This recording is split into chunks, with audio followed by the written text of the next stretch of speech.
pagsikat ng araw, kami handa sa tawag ng tungkulin, di mag-aatubili.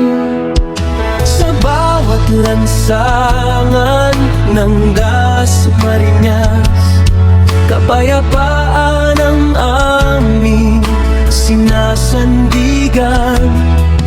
May batas at dangal sa aming dibdib, serbisyong tapat ang aming panata. Hindi alinta. Magandang araw, ako po si Liz Medina, City Director ng AXART. Kami po sa AXART ay nakikiisa sa 40 aniversalyo ng People Power EDSA Revolution dito sa Burol 2, bayan ng Dasmariñas, kasama ang ating mga kapulisan sa pamumuno ni Police Lieutenant Colonel Resty E. Soriano. Kami maninindigan, Pulis Dasmariñas, kaisa ng mamamayan sa kaayusan at kapayapaan. Dasmariñas Police, kami naririto, pulis para sa kapayapaan, sa puso at gawa, serbisyo'y totoo,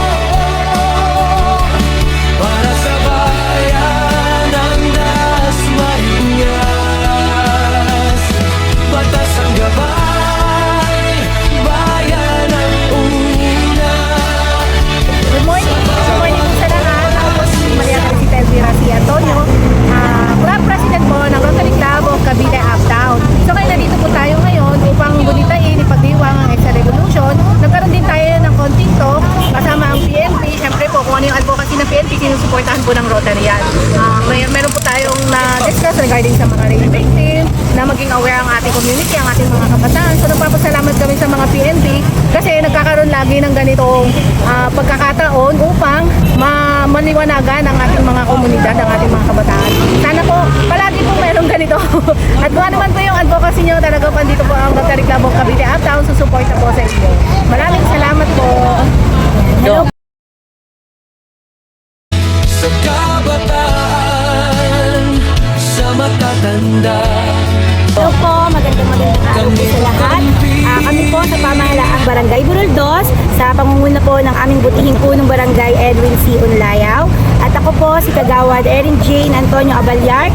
Kasama ko po ang isa din naming kagawad, si Kagawad Arnold Esternon, na ngayon po ay sumusuporta sa adhikain ng ating pong mga pulis, ng ating mga PNP sa lahat ng kanilang mga advocacy regarding sa rape or sa pagiging payapa ng ating komunidad ay nakasuporta po ang ating barangay. Yun lamang po, maraming salamat.